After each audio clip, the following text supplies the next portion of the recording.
It's my great pleasure now and honor to introduce our keynote speaker.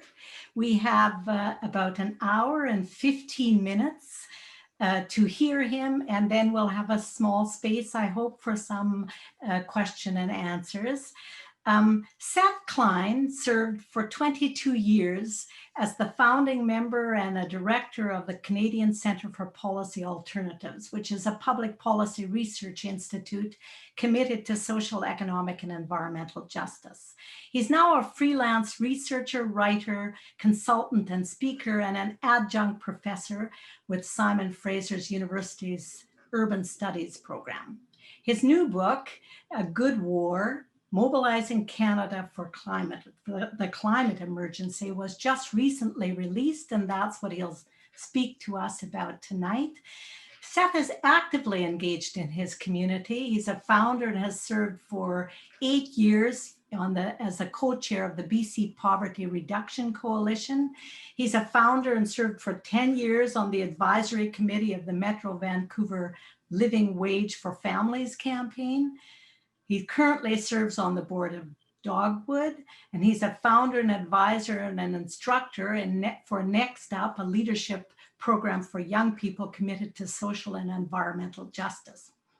His research deals primarily with climate policy and climate justice, fiscal policy, taxation, welfare policy, poverty, inequality, economic security, and job creation.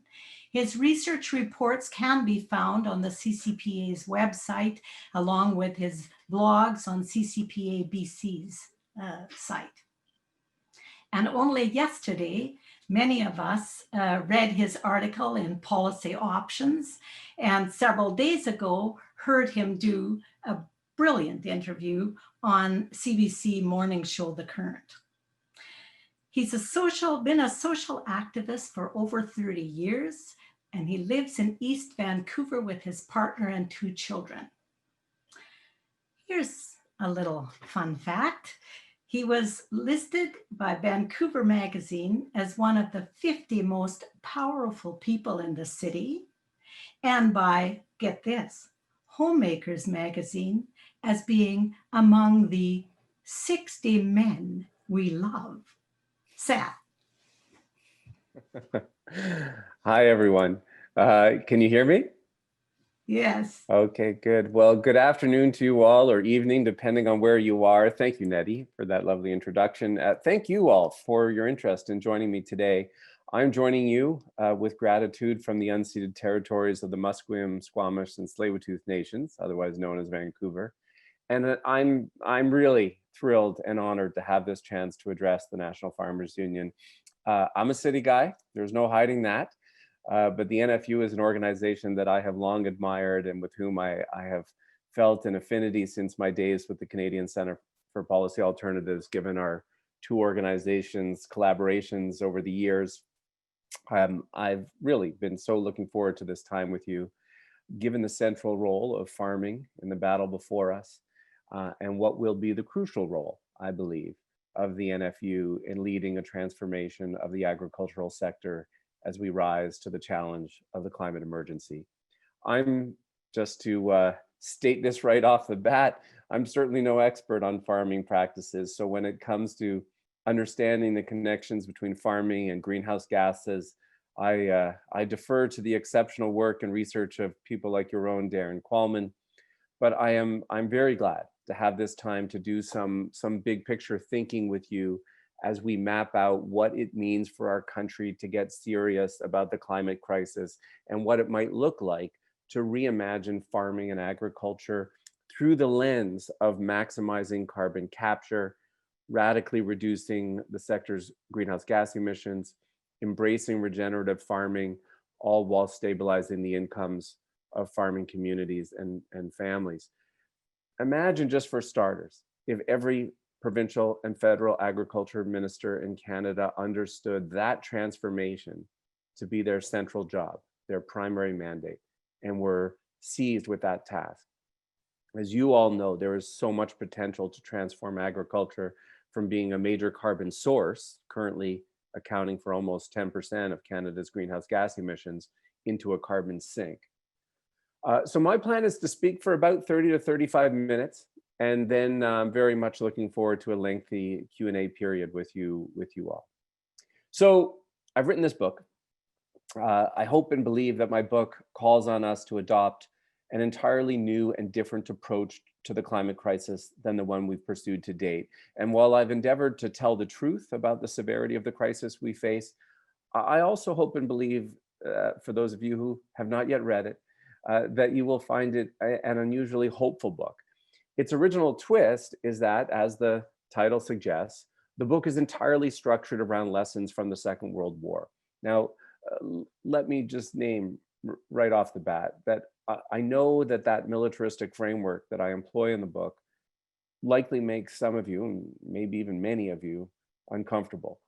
It makes me uncomfortable too.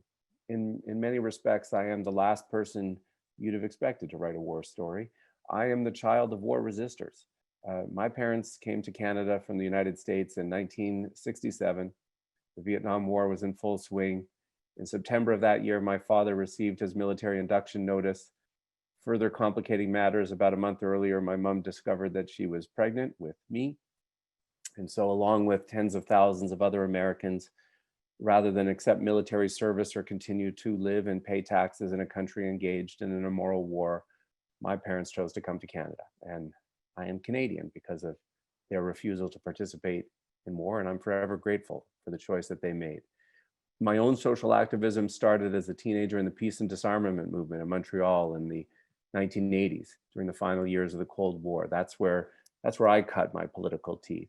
It was an era when many felt the possibility, indeed the likelihood, of a cataclysmic nuclear war was very real. That was the existential threat faced by an earlier generation.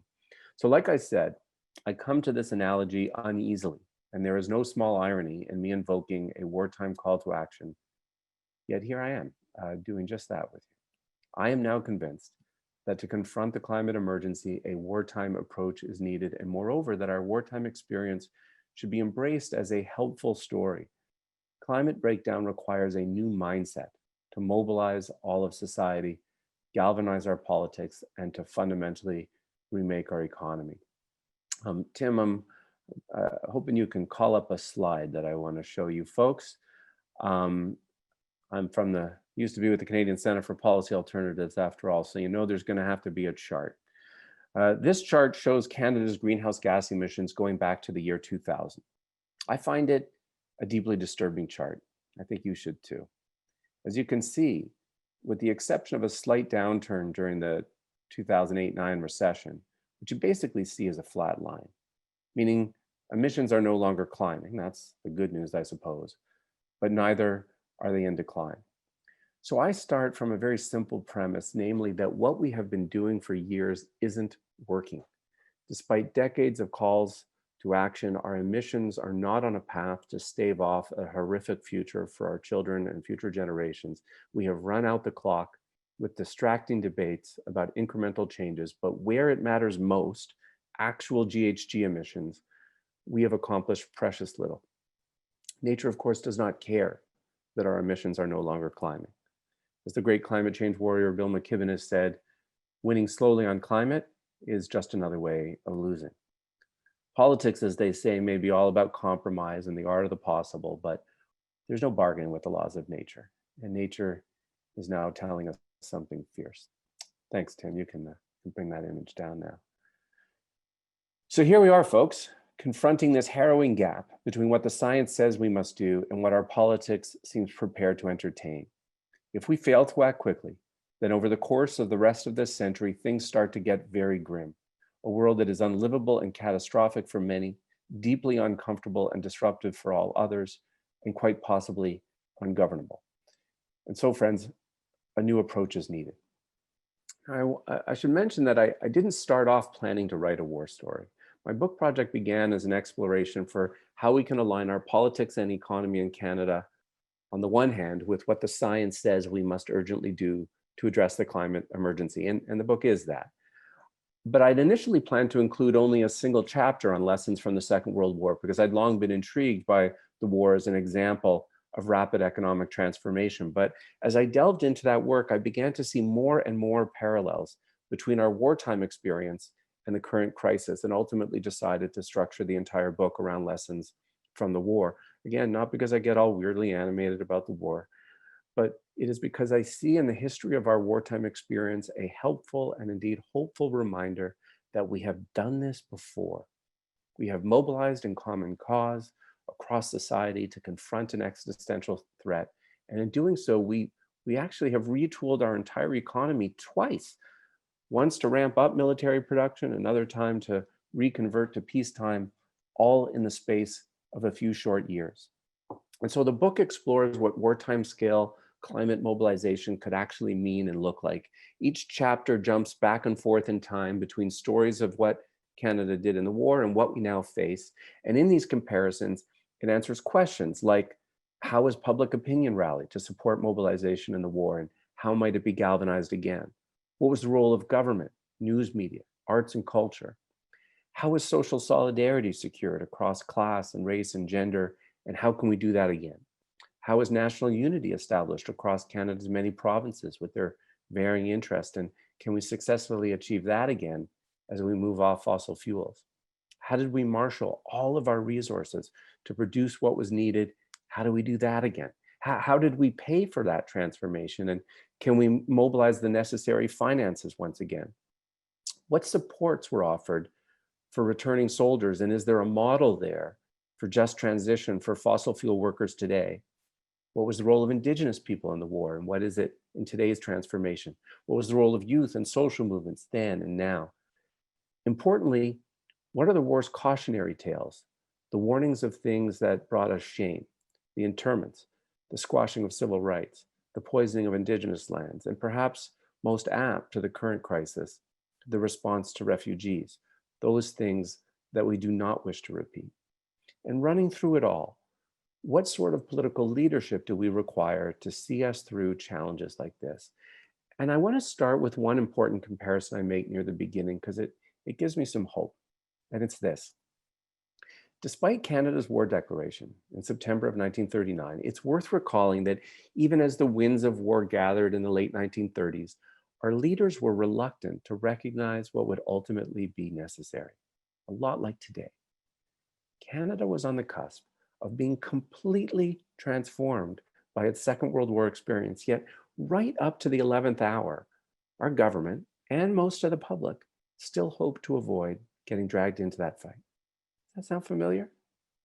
So we find ourselves in this similar awkward period today where the summer before last, the federal government passed a climate emergency motion in the House of Commons one day, and then the government proceeded with reapproving the Trans Mountain Pipeline expansion the very next day. That is a concept I call the new climate denialism at play. It's an idea I unpack in the book. But as with the Second World War, I am convinced that this phony war period will not last, that it is indeed about to end. But one of the barriers that I think we're up against is this. Very often when we're engaging with folks about climate, we all hear this refrain that goes something like this. But Canada's just a small country. What would it matter if Canada were to act on climate, especially if the US is going the opposite direction, as it certainly was under Trump? Mercifully, that's coming to an end. But putting aside for a moment that Canada's per capita GHG emissions are among the highest in the world, and we are the 6th largest oil producer and the 4th largest gas producer in the world, so we have to clean up our own house. But put that aside for a moment, because one of the things that inspires me about our World War II story is that we didn't wait on the Americans then. We threw ourselves into that fight 2 years earlier than the US. And indeed, for much of that time, we were the only country in the Western Hemisphere engaged in the war. And we were an even smaller country then. And when it was all over, no one questioned the value and importance of our contributions. Since releasing my book in September, and Nettie was alluding to this in the intro in a piece I had in Policy Options yesterday, but I've frequently been asked in interviews, how do you know when a government gets the emergency? And I've come up with these 4 markers of when you know that a government has shifted into emergency mode. First of all, it spends what it takes to win. Second, it creates new economic institutions to get the job done. Third, it shifts from voluntary and incentive-based policies to mandatory measures as required. And fourth, tells the truth about the severity of the crisis, and it communicates a sense of urgency about the measures necessary to combat it. During the Second World War, the Canadian government did all of those things. And likewise, I would argue, in response to the pandemic, the Trudeau government has actually done all four of those things. But with respect to the climate emergency, thus far at least, our current federal and provincial governments are failing on all four counts. I want to explore each of these four indicators with you, along with some other key lessons that I draw from our Second World War experience. In the book, I group all these lessons into what I call the battle plan for climate mobilization. It's a 14-point plan outlining what it looks like to adopt an emergency mindset and do what it takes to win. Now, I'm not going to go through all 14 points, don't worry. That would take too long, but I want to highlight a few. Lesson number one, adopt an emergency mindset. As we've all witnessed in recent months in this pandemic, something powerful happens when we approach a crisis by naming the emergency and the need for wartime scale action. It creates a new sense of shared purpose, a renewed unity across Confederation, and it liberates a level of political action that seemed previously impossible, and economic ideas that were deemed off limits become newly considered. Amazing things become possible in an emergency. Lesson two, shift from voluntary and incentive-based policies to mandatory measures. So in the Second World War, we saw rationing of core goods and all manner of other edicts under the War Measures Act. In this pandemic, we've seen governments issue health orders and take strong actions to shut down non-essential parts of the economy, at least in some of our provinces when needed. But for the climate emergency, we've seen virtually nothing of the sort. As I showed you earlier, for the last 20 years, Canada's greenhouse gas emissions have merely flatlined. Now, why is that? I think a major reason is that actions taken to date, federally and provincially, have almost all been entirely voluntary. We encourage change, we incentivize change, we offer rebates, we send price signals. What we have decidedly not done is require change. If we're going to meet our greenhouse gas reduction targets as set out by the Intergovernmental Panel on Climate Change, we need to set clear, near-term dates by which certain things will be required. For example, we should declare that it will no longer be legal to sell new fossil fuel burning vehicles as of 2025. We should mandate that all new buildings will not be permitted to use natural gas or other fossil fuels for heating as of next year. We would ban advertising by fossil fuel vehicle makers and gas stations. That's how we would make clear that this is serious. Lesson three, rally the public at every turn. Many of us assume that at the outbreak of the Second World War, everyone understood the threat and was ready to rally. And you know what? That's not true. It took leadership to mobilize the public. In frequency and tone, in words and in action, the climate mobilization needs to look and sound and feel like an emergency.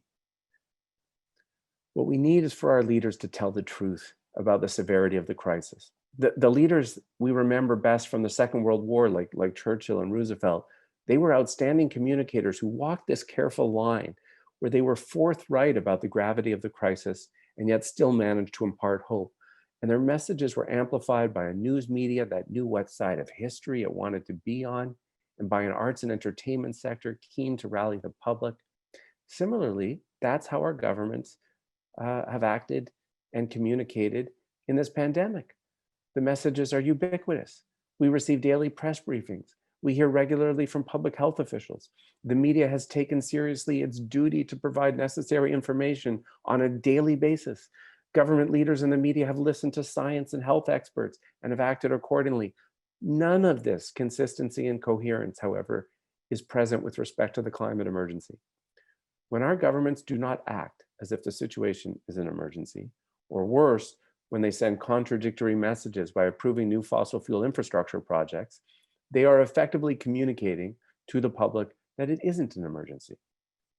Where are the regular media briefings on how the climate emergency response is going? Where's the government advertising to boost the level of public climate literacy and explain their policies? Where are the daily media climate emergency reports telling us how this fight for our lives is unfolding at home and abroad? Most importantly, where are the federal and provincial political leaders who should be forthrightly telling us the truth, namely that for the health and stability of us all and our economy and our planet, the fossil fuel industry will have to be wound down in a carefully managed way over the next 2 decades. We need these kinds of leaders with the courage to tell us the truth and to then lead us through the critical years ahead. If our current leaders believe we face a climate emergency, and many of them do, then they need to act and speak like it's a damn emergency. We need them to name it and speak it continually and rally us at every turn, because that's what you do in a crisis.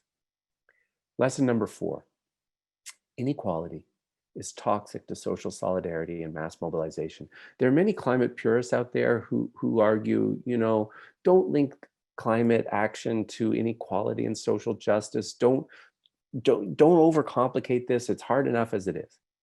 I think they're wrong. Much of the book deals with the connections between climate action and inequality, and they are many. The richer you are, the higher your emissions. The poorer you are as a household or a community or a country, the more vulnerable you are to climate change. And so that's a key link. But mostly, I think we need to link these things because that's how we win. A successful mobilization requires that people make common cause across class and race and gender, and that the public have confidence that sacrifices are being made by the rich as well as middle and modest income people. During the First World War, to go even further back in our history, inequality and rampant profiteering undermined that social solidarity and mobilization. So consequently, at the outset of the Second World War, the government took bold steps to lessen inequality and limit excess profits. We need measures like that again. And moreover, the polling that I point to in the book, and some of which I commissioned myself, shows that when ambitious climate action is linked to tackling inequality, support for the bold climate action doesn't go down, it goes through the roof. Lesson number 5, and this is an important one for you folks in farming. Embrace economic planning and create the economic institutions needed to get the job done. I think farmers intuitively get this one. During the Second World War, starting from a base of virtually nothing, the Canadian economy and its labor force pumped out a volume of military equipment that is simply jaw-dropping. During those 6 years, Canada, with a population less than a third what it is today, produced 800,000 military vehicles, more than Germany, Italy, and Japan combined, 16,000 military aircraft, ultimately building the 4th largest air force in the world at the time. In my province, where we seem unable to build a single BC ferry anymore, we produced about 350 ships, nationally about 700, again, from a base of virtually nothing. Remarkably, the Canadian government, under the leadership of C.D. Howe, the Minister for Munitions and Supply, established 28 crown corporations to meet the supply and munitions requirements of the war effort. Now, let me pause here to share a little bit more about C.D. Howe. And there's an irony here, of course, with my newfound admiration for the guy. Many of you, if you know his name, know it because a right-wing think tank in Toronto is named for the guy. But I have become a fan. And also, there is with C.D. Howe an interesting connection with farming and with you folks. Before going into politics, C.D. Howe had made a lot of money in the private sector. He was an engineer by training and an American by birth. At age 22, he moved to Canada to become a professor of engineering at Dalhousie University in Halifax, but he didn't stay in academia for long. In 1913, in his late 20s, Howe left Dalhousie when an opportunity arose to help develop grain elevators on the prairie. Howe became the chief engineer of the Canadian Board of Grain Commissioners, the body that is now the Canadian Grain Commission. And he did that for about 3 years, and then he went off on his own and created the C.D. Howe Company, which built most of the grain elevators that dotted our country in the pre-Depression years. And he ended up becoming a very wealthy man at this intersection between the private sector and government contracts and working with farmer cooperatives. But back to my war story. 4 years after going into politics, World War II was declared, and Howe becomes the Minister of Munitions and Supply, overseeing all of this military production. And he became seized with the task. He was happy to give contracts to the private sector, but he was in a hurry. And anytime the private sector couldn't quickly do what needed doing, he created another crown corporation to get the job done. A key lesson from the economic planning that Howe did was this: The private sector had an important role to play in the economic transition, but vitally, it was not allowed to determine the allocation of scarce resources. Because in a time of emergency, we don't leave decisions like that to the market. Howe's department undertook detailed economic planning to ensure wartime production was prioritized. It conducted a national inventory of our wartime supply needs and production capacity, and then he coordinated the supply chains for all of the core war production inputs: machine tools, rubber, metals, timber, coal, oil, and more. Farmers in Canada expressed grievances during the war that they weren't getting a fair price for their produce, and that they were being asked to shoulder an unfair burden.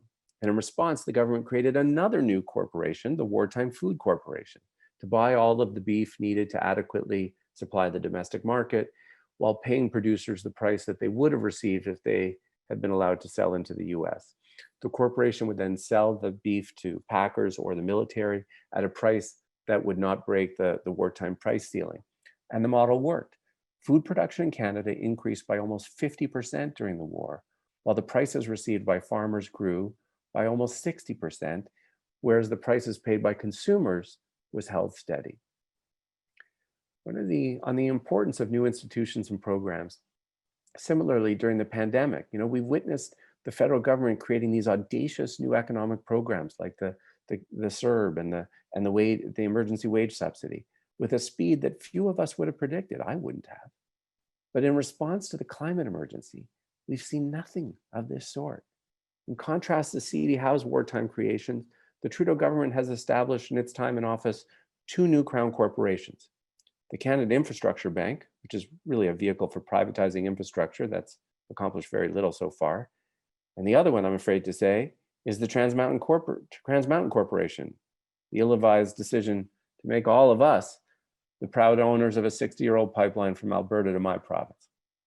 If our government really saw the climate emergency as an emergency, it would, like C.D. Howe did, quickly conduct an inventory of our conversion needs to determine how many heat pumps, how many solar arrays, wind farms, electric buses we're going to need to electrify virtually everything and end our reliance on fossil fuels. And then we would establish a new generation of crown corporations to ensure that those items are manufactured and deployed at the requisite scale. In my book, I have a 3-page list of what those new crown corporations might be, but among them, what about a new crown corporation to expedite the development, manufacture, and deployment of new non-fossil fuel electric agricultural equipment, freeing farmers from the cost of oil, or recalling how well the management of food production worked during the war? For both consumers and farmers, we should restore and expand the use of supply management boards. Or maybe we need a new crown corporation to coordinate the mass production of plant-based protein foods. And understanding the need for new economic institutions to get the job done is why I'm so intrigued by the NFU's idea for a Canadian Farm Resilience Administration. If it needs doing, create the institutions needed to get it done. Lesson number 6, spend what it takes to win.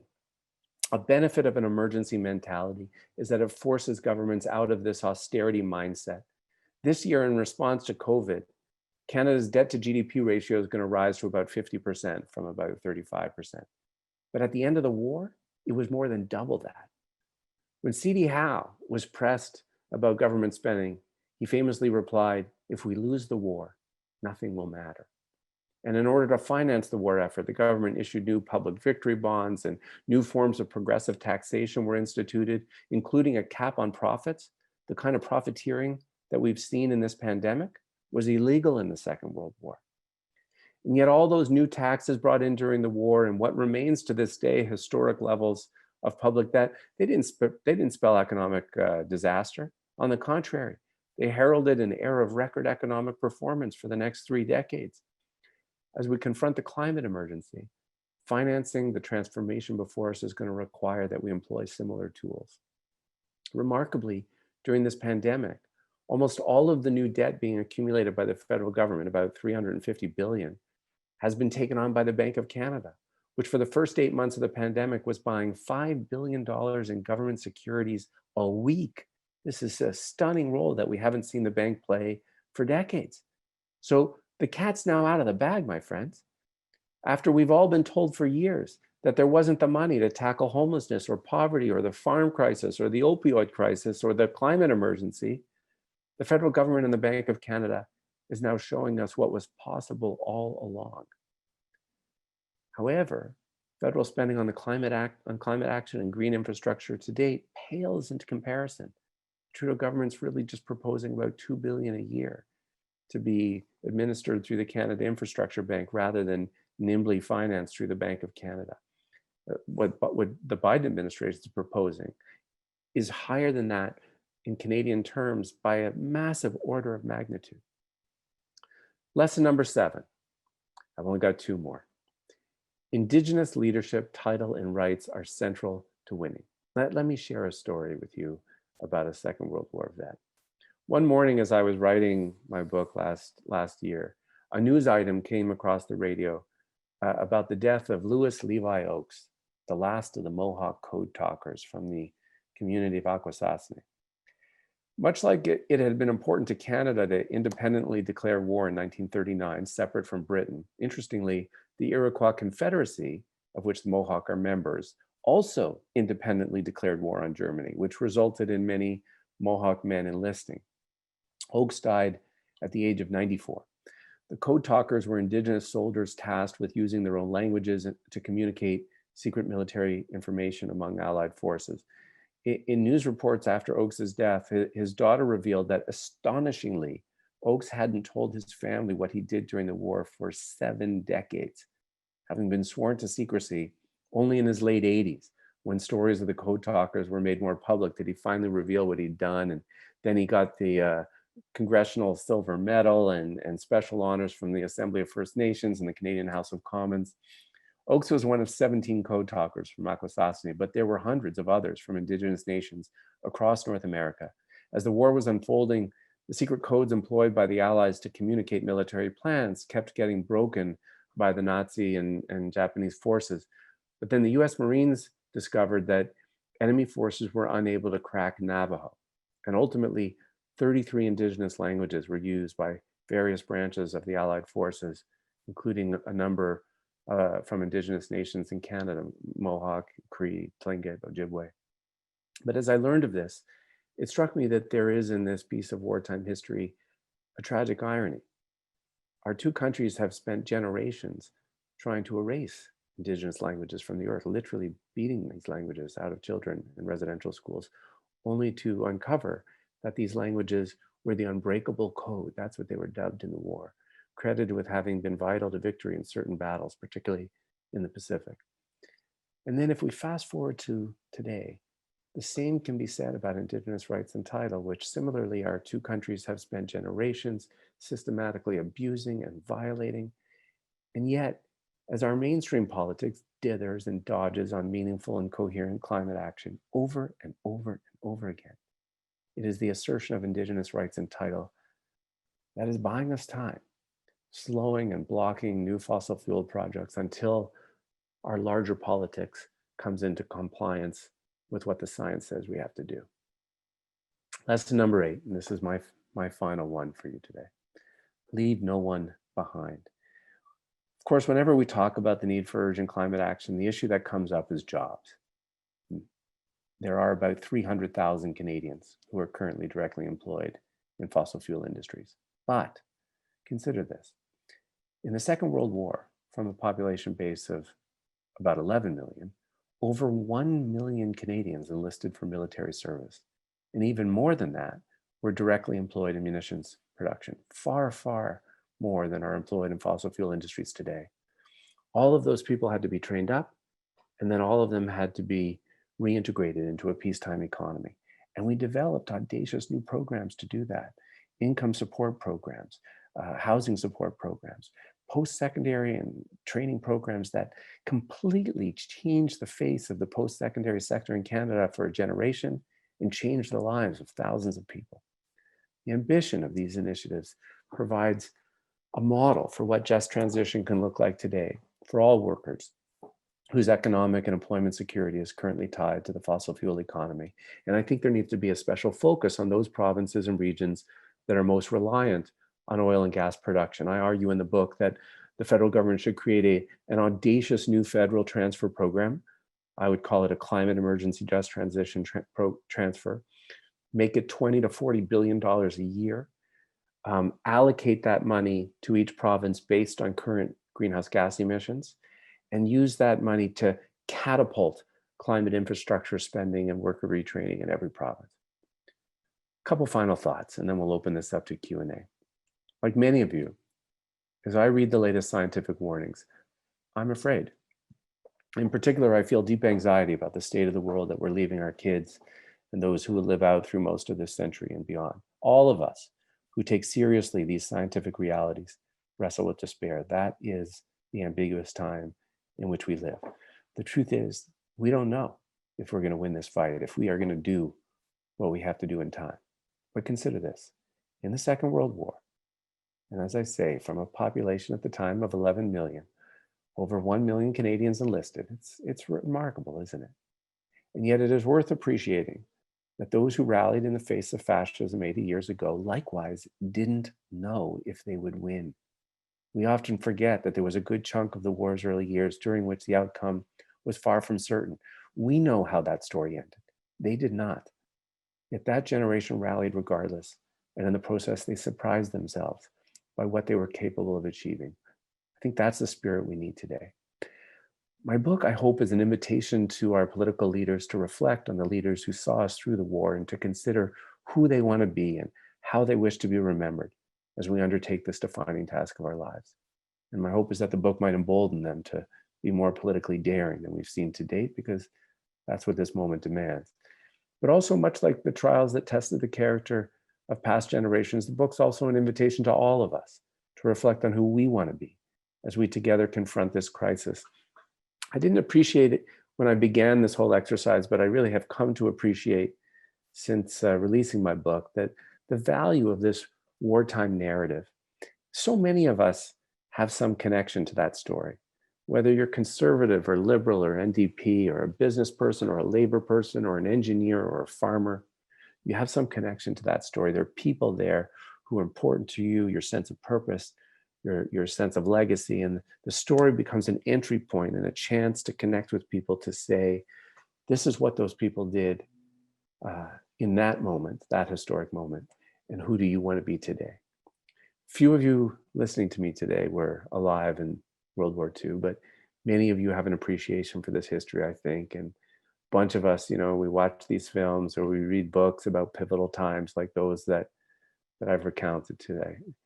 And when you do, and you go to bed at night, you turn the TV off and put the book down, I suspect there's a question in your head, and it's this: what would I have done if I had lived then and there?